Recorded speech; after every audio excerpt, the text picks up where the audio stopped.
Question 20. Given that the number 2006 is the correct answer to this calculation, what is the sum of the digits of n?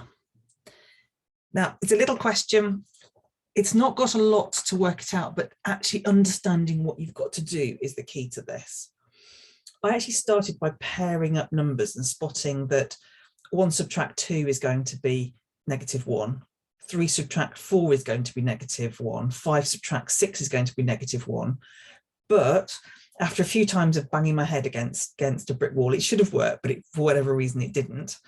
I then realized that I can group -2, add -3, because that actually equals 1.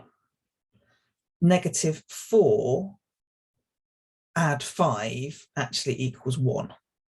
So what you've got is you've got groups of 1 that go all the way up to the point of this one here as well, with the negative in it.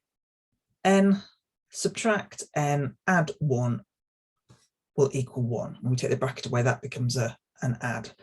So you have all of these 1s, and the number of 1s you have is actually, in terms of these, you've got a half of n plus 1.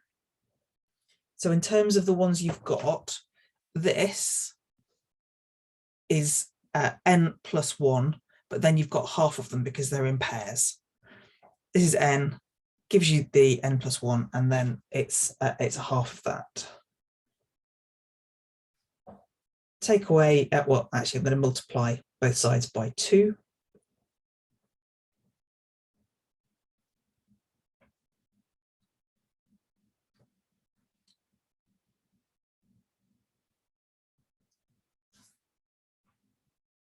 As I said, the maths itself is not difficult when you come to solve this, but it's understanding why, how to construct this equation in the first place.